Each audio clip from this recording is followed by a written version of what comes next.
Ladies and gentlemen, good evening.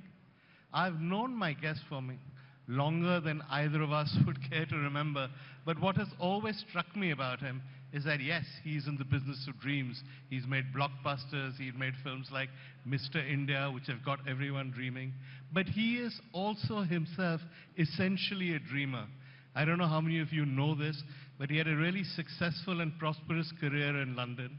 His uncle, Devanand, sold him the dream of becoming a movie star. He gave it all up, came to India, became a star, acted in films, decided that what he really wanted to do was directing, followed that dream, made big hits, then decided perhaps he would do it abroad. He went abroad, made even bigger hits. He now works at his own pace. He does what he wants, but he never ever forgets that he's a dreamer. Is that fair? I'm not a filmmaker. You're not a filmmaker? I'm not a, you know, when I was 24 as a chartered accountant, yeah, I realized that there was one word that I was going to drop for my life. And that was? Well, Delhi, mein all the middle class people, he's doing very well for himself.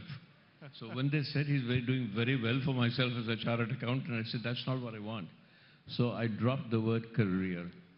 I've never ever followed a career, ever. I've said that's one word. I'm just going to go on an adventure of self-discovery. So how many people in this room have been on an adventure of self-discovery and give up everything else? Anybody? Oh, there's one hand. Come on, guys. One brave right, person. You see? So go on an adventure of self-discovery and... No, that word I can't use. Everything else. Use it. Right? Okay. So, yeah, no, that's... Yeah. Particularly that's what people say. But you haven't made a film for some time. What have you been doing? I said, I've been discovering myself. Yeah. True. But that's your career, no? You walked away from money, you walked away from security. It's been just an adventure, and you do what you want to when you want to. That's fair? You know, Meera, you won't remember, once we were sitting in London, I was going to buy this very expensive house, and I was going to borrow a lot of money. Yeah. So she looked at me carefully, because Meera has known me for years. And she said, if you borrow that kind of money, take that kind of debt, you won't be a free man. Do you remember? He said, don't do it. And so I didn't do it. Right. I would have been a very rich man. That house is worth about 200 times what it was, Meera. You made me poor. Right? Okay. Right. You followed your own heart and your own dream, but you've always, because I think you have an international perspective and an Indian perspective, a filmmaker's perspective, and yet an outsider's perspective, you've always been, it seems to me, one of the few people who's been right about the direction in which the entertainment industry is going globally. I can't remember which city it was. We were at an IFA Awards symposium, and I was moderating. And I said to you, what's going to happen? And you said the future of cinema is not Hollywood, it's not India, it's global cinema. A day will come, and I remember this quote exactly, when Spider-Man will swing from his web, come down, take off his mask, and it won't be the kind of Peter Parker you're used to. It'll probably be an Asian guy. And at that stage, the idea of a superhero who had an Asian origin seems so unlikely. It may not have happened with Spider-Man, but it's come to pass. The whole Marvel universe is full of people from all over. Black Panther, which has taken black superheroes who we never thought were possible, is the highest grosser of these superhero films. So tell us where you see the world going. I think the winds of change are coming, Yeah. and they're coming harsher and stronger than we believe they are. I think even now, when we talk about Marvel movies, we talk about Black Panther, it's still a white man's point of view. Yeah. It's still a Western point of view because the white man has controlled us for so long. What going to happen in that context is that Asian films, African films, all of them will come from a different narrative. The narrative has to change. In this world, in many, many ways right now, the narrative is still Western. That's where the winds come from. When the narrative changes, the true change will happen in culture, right? Of course, we'll come to a global culture. That's what I said to you at that time, 20 years ago. That we'll still be making Spider-Man, but Spider-Man, when he takes his mask off, will be Chinese. He won't be white. Yeah. Right? And that's happening now. But where are we going now? I think we'll talk about that. I want somebody to challenge me. Technology, you see, storytelling is the same thing, right? You tell a story, you tell a story. It'll never change. We're always telling stories. Somewhere the moralities of story change. Yeah. Meena Kumari showed her ankle and everybody said, hi, hi, hi, kya kar rahe ho? Everything, that changes. The sense of morality of what it is, that changes. But what changes constantly is technology. And technology is the way that we disseminate stories to the rest of the world. And that's becoming huge. But see, when you talk about technology, there are two senses in which you can use that word. You can use it in terms of the way in which you shoot, and you can use it in the way in which that content is distributing it. Yeah. Are you using it in both senses? Both sense. Both sense. So just elaborate on that. Yeah. Well, if you say the way we shoot, the digital has made films much cheaper. I can do my visual effects in camera. You know, when I was making Mr. India, we used to run the negative with little... we used to call the old Mitchell cameras, jo kabhi use hi nahi hote. Yeah. So we used to get them. Then my DOP would go back and then mask a bit of the frame. We used to mask the same piece of film 4 times. Really? And I used to have puppeteers coming with the whip that used to beat up Sri Devi. That was actually a puppeteer with a whip that went around like that. That's how we made Mr. India, you know. Yeah. Now I don't have to do anything of that. The digital has allowed me to do anything that I want on screen. And the digital has allowed me to do it while I'm filming. Yeah. So my latest film that I did, I actually had people, I could see what was going on constantly without having a green, I never had a green screen. Those of us that actually understand technology of filmmaking know what a green screen is. Yeah. So we don't, it's so much cheaper, but it's in the way that we're going. The metaverse is the way we're going. The metaverse for our business in India can be $1 trillion business if we get it right. How much? $1 trillion. $1 trillion? $1 trillion. You watch. How much is that in crores? I can't even think Yeah, about it's that. about so much in crores that we can buy the GDP of India, right? But it's something I said on the first time that I got on to FICCI, I said, Indian film business is worth 10 billion. Sabne kaha, pagal ho gaya, yaar, ye theek hai, you're a filmmaker and people will really, theek hai. Then I remember Mukesh Ambani calling me, how did you work that out? Yeah. And I said, how it worked out. So the very next year, he was a keynote speaker. He said, it's 100 billion.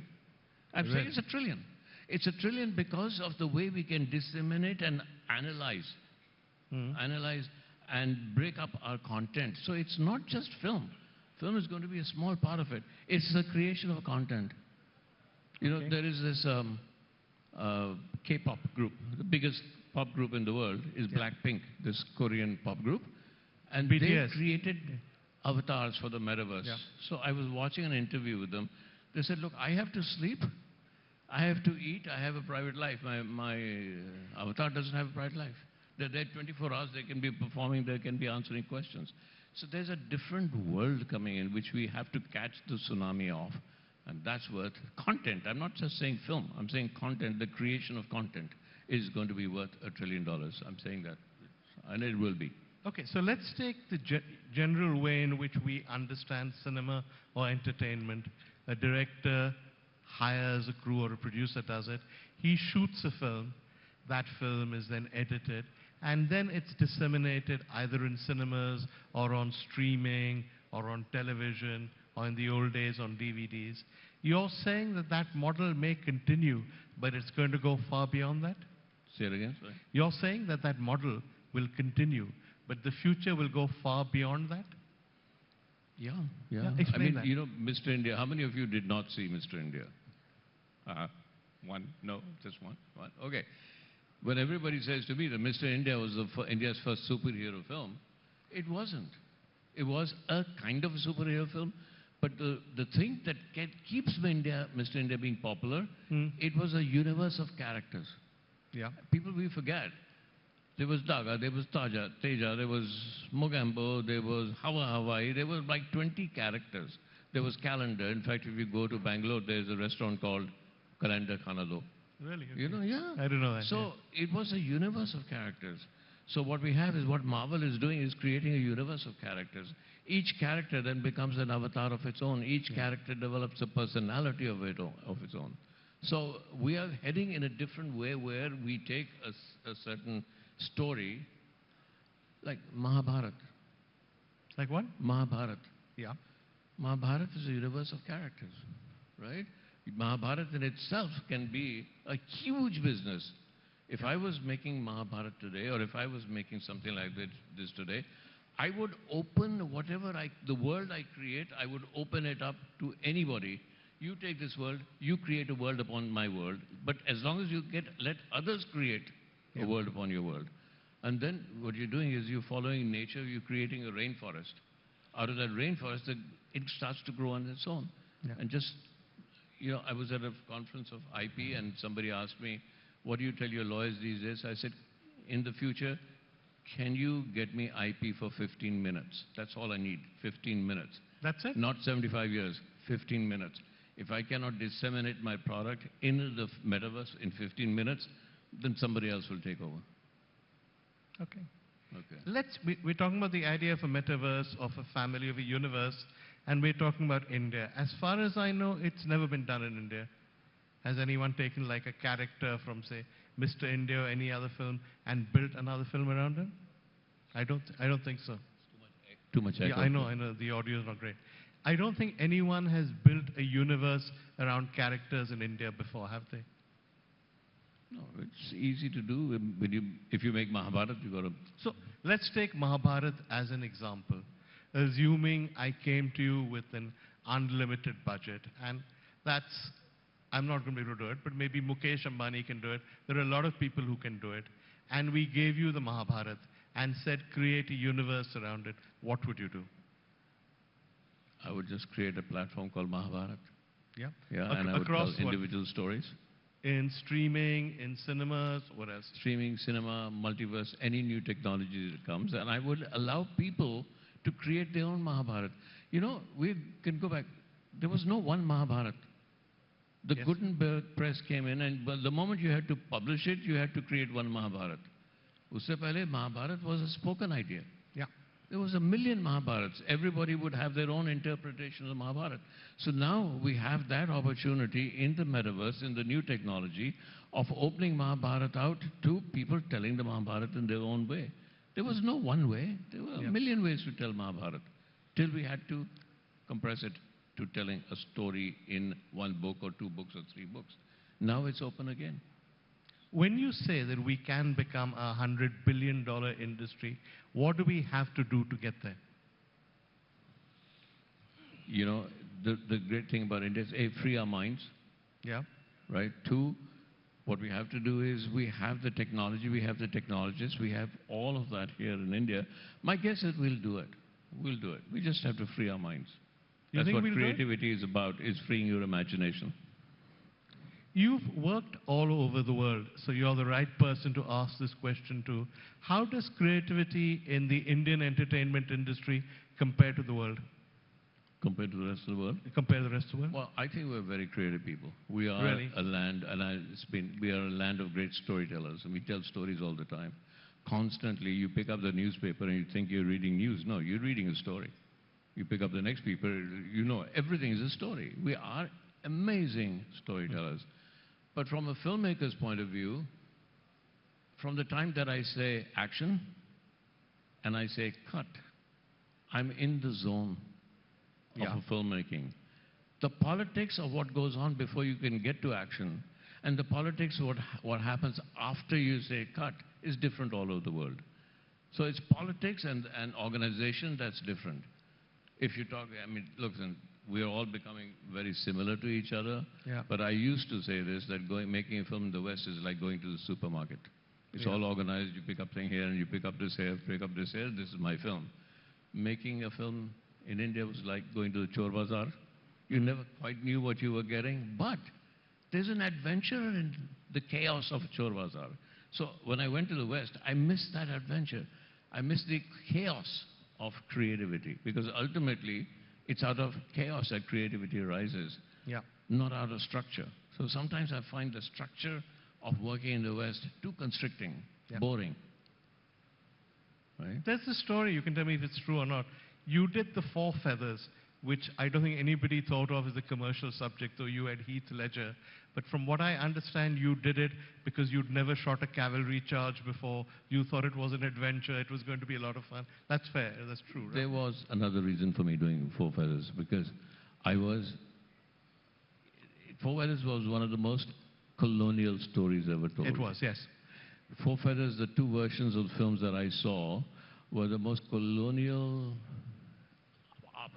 films. They was irritated. They used to call the Arabs fuzzy wuzzies. Really? Yeah. Actually call them that, yeah? Yeah. So I thought, could I take their most colonial story and make it anti-colonial? Ah, okay. So that was it. Because it was based in history when the British troops went to save Gordon. Gordon was in Sudan. This is Gordon of Khartoum, who later became Yeah. famous, yeah? And I thought, well, he wasn't supposed to be in Sudan. What was he doing? Yeah. What were British troops doing in there? What were they doing? They were a colonial troops. So I just wanted to turn a very colonial film into an anti-colonial film. Which you did. But also, people, again, you can tell me if this is wrong, say that unlike most Miramax movies, you went in and started shooting even before the script was ready, but you were able to do it because you knew how to improvise, having worked in India. Is that true? Yeah. It is true. true. Yeah. But I can tell you something about Four Feathers. It was about a big battle, but it was a battle between me and the studio heads also. Yeah, I was going to say that. Yeah, and one of the must have studio heads is now a person of disrepute, so we won't go. I remember sitting with the studio heads and disagreeing with them. Yeah. And they said, Mr. Kapur, if you go on like this, you'll never work in this town again. I just started to laugh. And they couldn't understand why I'm laughing. And I said, you know, guys, take care of your own destiny. Yeah. My destiny will take care of myself. So don't ever make those statements. And that was to Harvey Weinstein. Yeah, I was going to say that. So where is he You were dealing with the biggest bully in Hollywood.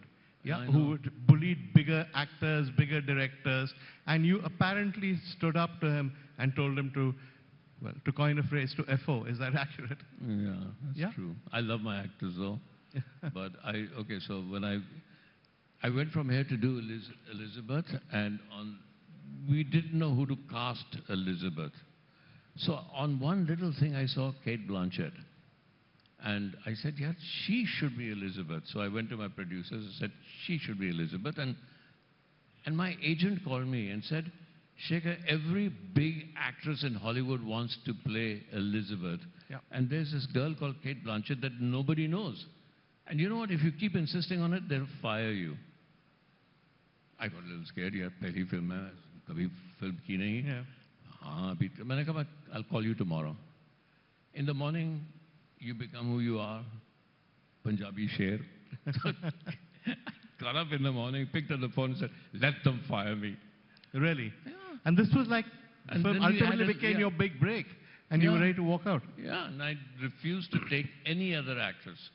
I said, I won't do the film, you have to take this girl. And they just bought my confidence. And I used to wonder how she got cast, because generally when you cast someone as Elizabeth, you go with a Shakespearean actress, somebody very English looking, somebody very British looking, and here you are finding an Australian who nobody's heard of. No, that's not true. Nobody heard of in the film business. She was a big theatre actor in Australia. In Australia, yeah, but you were casting the film not in Australia. Yeah. And her face is not like a classical Elizabeth face. It's frankly slightly pixie-like.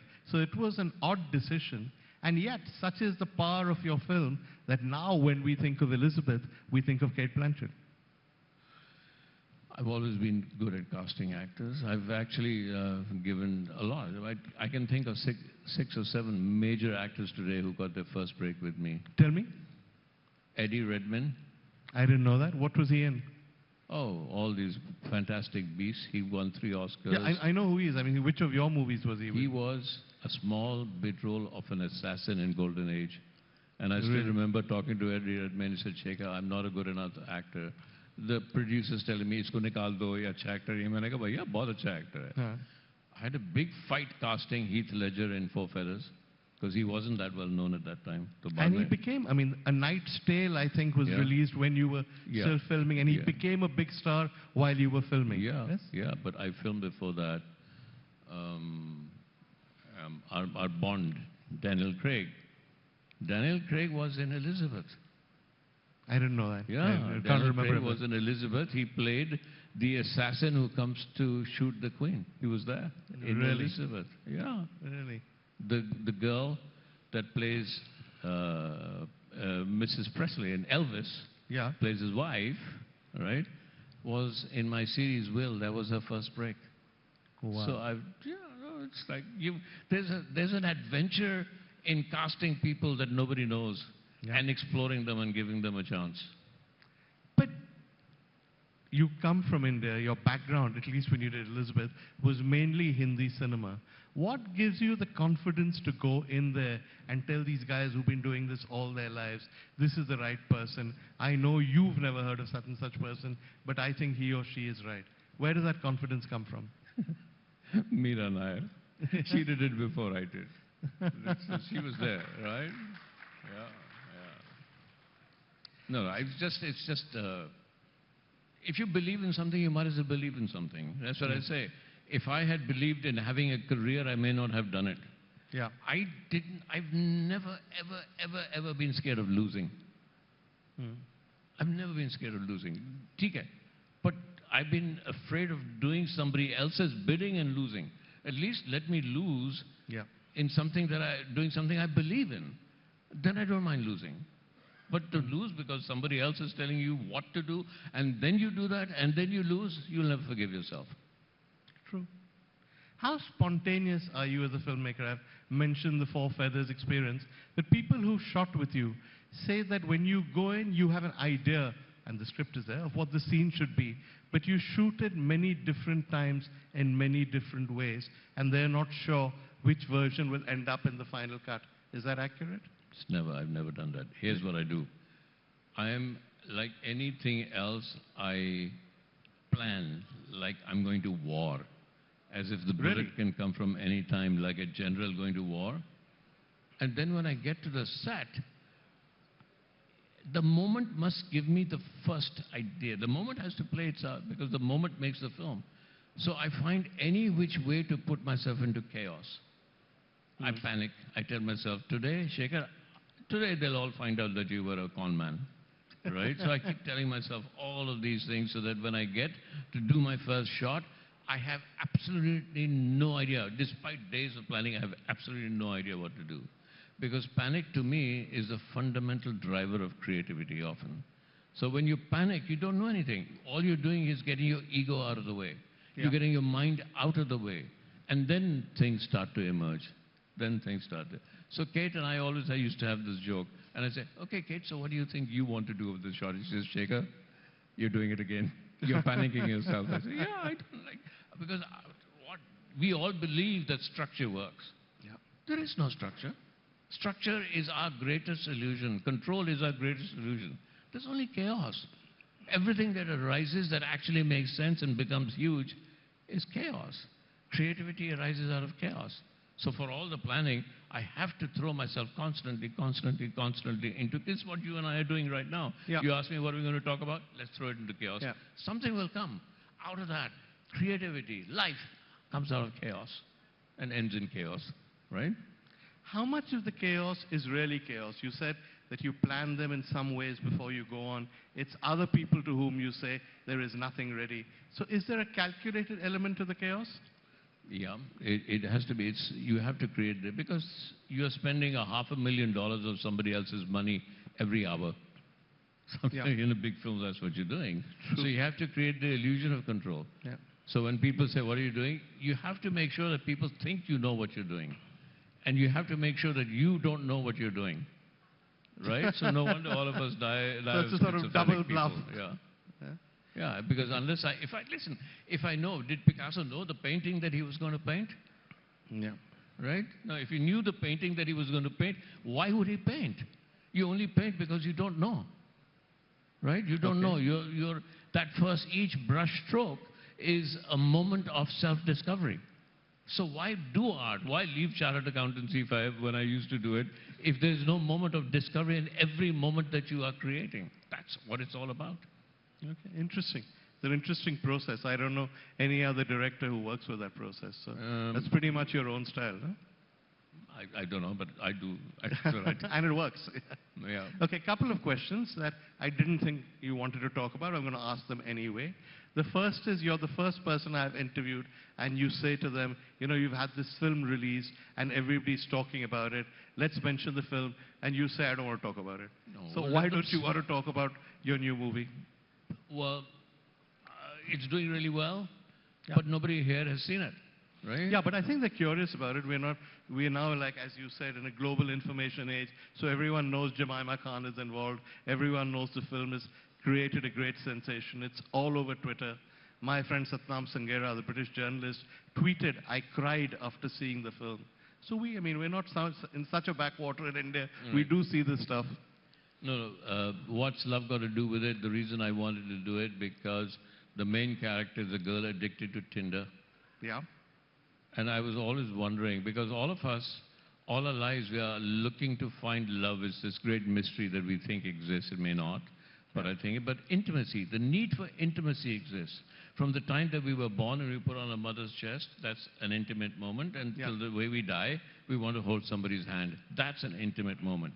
It's a lifelong search for intimacy, and we just confuse ourselves. So it was...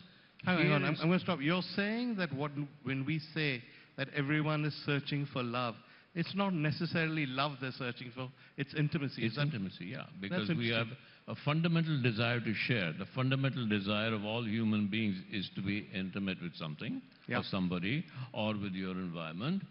And so I was very keen to explore the story of a girl that is looking for intimacy in constant casual sex. Can you find intimacy? Can you find in love? The main character is that, as reflected against her best friend who's getting an arranged marriage. So for me, that arranged marriage became a reflection of the modern world. Yeah. Because I wouldn't dare be on Tinder. Sab puchenge mujhse, Shekhar Kapur Tinder par kya kar raha hai? You know, so I wouldn't dare be on Tinder. But that's why I got attracted to that script. And that's become What's Love Got to Do with it. And presumably you're as happy with the film as it's turned out the way everyone else is? Are you as happy with the way the film has turned out as everybody else seems to be? I'm never happy with any film that I've ever done. I thought you would say that. Turned out. Ever. You can't be. And it's only when I convince myself that I can only watch my film again when I've convinced myself that I didn't make it. Yeah. It's not my fault. Then I can see it dispassionately. Yeah. Otherwise, you're still looking at every film, every cut, and saying, oh, this was wrong. That's not how I should have done it. That's the process of evolution. The process of creativity doesn't stop with the end of the film. Yeah. You know? Well, even with Van Gogh, when he painted the sunflowers, I'm told they had to snatch the painting away from him because he wanted to start off all over again. So that's the nature. Your nature as a creative person is, your creativity cannot, there's no end to the creativity. There's no end point. And the second question, which I didn't tell you I was going to ask, but which everybody wants to know the answer to, is, are you going to make a Hindi film? Am I going to make a Hindi film? Yeah. Do you have a Hindi film? Is there a Hindi film in your future? Are there any producers here? See, not one hand went up saying, Shekhar, come make a Hindi film. How many of you want me to make a Hindi film? Well, there you are. Eh? Really? Okay, then I'm going to make a Hindi film. I promise. I promise it. Yeah, absolutely. That's something to look forward to. Ladies and gentlemen, Shekhar Kapur. Thank you, sir. Thank you very much.